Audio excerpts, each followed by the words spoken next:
Assalamualaikum warahmatullahi wabarakatuh. Jumpa lagi dengan saya di channel Zuldan Dina. Seperti biasa kita akan berbagi hal-hal yang bermanfaat kepada kita semua. Pada kesempatan ini kita akan berbagi tentang tips bagaimana menulis opini. Tips ini disebut dengan OREO, teman-teman. OREO ini adalah sebuah akronim dari beberapa kata.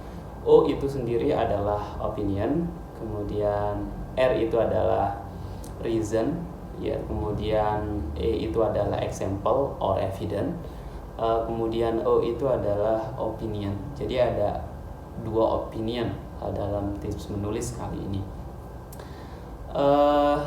Jadi sebagaimana namanya, Oreo, kan Oreo dalam bayangan banyak di antara kita itu adalah sebuah roti. Jadi memang filosofinya kayak roti Oreo. Jadi kan Oreo itu dia hitam kan, bagian luarnya putih, bagian dalamnya kayak gitu. Jadi yang hitam pertama itu adalah opinionnya, kemudian isi argumen atau reason itu yang putih, sama example itu ada di dalam, kemudian yang hitam di bawahnya itu adalah opinion. Itu sebabnya kemudian tips ini disebut dengan Oreo kayak gitu. Nah, kita langsung coba bahas soal tips ini satu persatu.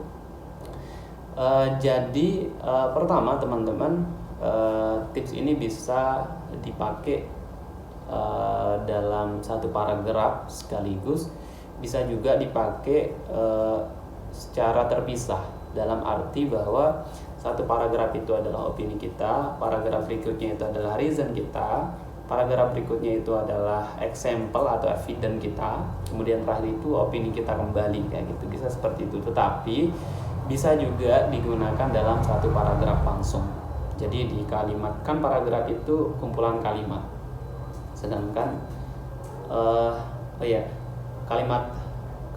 kumpulan kalimat itu kan paragraf. Bisa di kalimat pertama itu adalah opini kita, kalimat kedua itu adalah reason kita, kalimat ketiga itu adalah example kita atau evidence yang bisa kita tambahkan untuk argumen kita, dan terakhir itu adalah opini kita.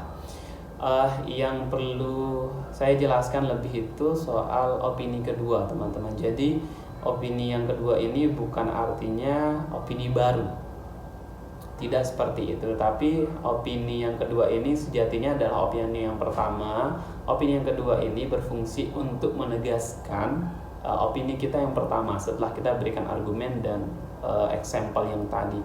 Jadi kayak kesimpulan gitu, kita tegaskan kembali apa yang ingin kita sampaikan. Kenapa teman-teman? Karena kalau kita bicara paragraf itu, kalau dalam penulisan itu kan satu paragraf itu satu ide.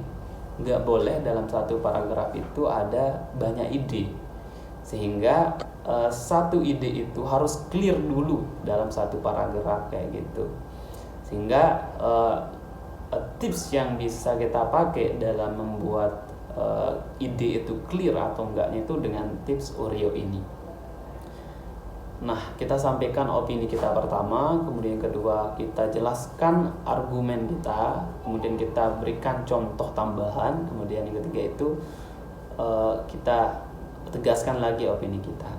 Nah, untuk opini pertama atau kata U yang pertama itu teman-teman, bukan usahakan ya, tetapi lebih baik kita memang menaruh pandangan kita pertama daripada kita menaruh dalam satu kalimat yang pertama dalam suatu paragraf itu adalah pandangan orang. Jadi pandangan kita dulu, baru kita dukung pandangan kita itu dengan pandangan orang yang kira-kira itu lebih diakui oleh banyak orang, atau orang-orang pemikir yang terkenal atau seorang penulis lainnya kayak gitu. Nah, berikutnya itu adalah example. Jadi example ini sebenarnya teman-teman fungsinya itu adalah untuk mendetilkan argumen-argumen itu. Kita kan tugasnya kalau menulis itu adalah kalau bisa mendetilkan apa yang kita sampaikan dalam tulisan, karena tulisan yang terlalu umum hanya disebut saja tanpa dijelaskan itu kerap kali membuat pembaca nggak terlalu mendapatkan poin apa yang kita sampaikan dalam sebuah tulisan, sehingga urgensitas dari example sama evidence ini dalam kerangka untuk mengklirkan pemahaman pembaca kita terhadap apa yang kita sampaikan. Karena kan sejatinya teman-teman, bagi setiap penulis itu hal yang paling pertama dipertimbangkan itu adalah pembacanya. Karena tulisan itu dibuat kan untuk dibaca oleh pembaca kayak gitu. Sehingga kalau teman-teman menulis kemudian tulisan teman-teman itu hanya dipahami oleh teman-teman sendiri dengan diksi teman-teman sendiri, tidak meraih, tidak mempertimbangkan pembacanya, itu akan menjadi tulisan yang tidak dipahami oleh pembacanya, meskipun dipahami tetapi tidak detail kayak gitu. Nah karena itu teman-teman sangat penting mempertimbangkan pembacanya. Usahakan kalau dalam menulis opini atau artikel, gunakan diksi-diksi yang mudah dipahami dan clearkan hal-hal yang perlu teman-teman clearkan dalam sebuah tulisan atau dalam sebuah paragraf. Itu fungsi example sama evidence. Nah berikutnya itu adalah O kedua, yakni opinion. Jadi biasanya kalau dalam praktik O kedua ini biasanya kita bisa menggunakan kata dengan demikian, oleh karena itu. Jadi semacam kita menyimpulkan argumen yang sudah kita sebutkan, kemudian kedetilannya itu kita kemudian menyimpulkan, oleh karena itu bisa dipahami bahwa dan sebagainya. Tetapi sejatinya kita merestating atau menegaskan kembali opini kita yang pertama kayak gitu. Jadi Oreo ini bisa dipakai dalam satu paragraf kayak seperti itu.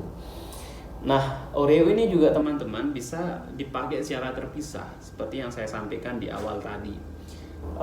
Bisa dalam satu paragraf, misalnya paragraf pertama itu adalah opini kita, murni, kemudian di paragraf berikutnya itu adalah reason kita atau argumen kita, reason apa yang kita gunakan, kemudian ketiga itu example atau evidence yang kira-kira mendetilkan argumen kita itu, kemudian yang terakhir itu opinion kedua. Di situ kita letakkan kesimpulan. Jadi semacam struktur tulisan. Jadi kan tulisan itu setiap tulisan itu punya struktur teman-teman. Misalnya kalau tulisan ilmiah itu biasanya memakai struktur tulisan IMRAT istilahnya. IMRAT itu kepanjangan ada introduction, pengantar, M itu metode, dan seterusnya lah. Intinya tulisan-tulisan itu punya strukturnya teman-teman untuk kita isi. Nah dalam konteks opini bisa teman-teman menggunakan struktur Oreo. Paragraf pertama itu khusus opini teman-teman.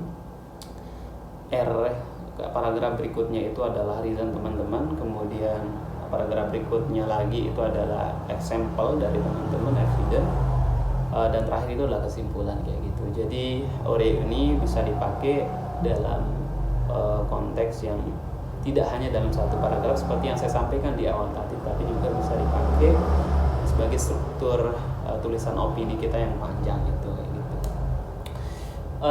Jadi itu saja yang bisa kita bagi pada kesempatan kali ini teman-teman. Semoga bermanfaat. Jadi agak mungkin sederhana, tetapi saya pikir teman-teman bisa menggunakannya dengan mungkin dalam arti bisa dipakai kalau ingin lebih detail, itu bisa dicek di internet, bisa dicek di berbagai karya tulis bagaimana sih sebenarnya Oreo itu. Tapi secara sederhana Oreo itu seperti itu. Oreo itu opinion, R itu adalah reason, E itu example, N evidence, kemudian O itu adalah opinion kayak gitu. Mungkin hanya itu, mohon maaf atas segala kekurangannya. Terima kasih sudah menonton. Sampai jumpa di video-video berikutnya. Sekian, Assalamualaikum warahmatullahi wabarakatuh.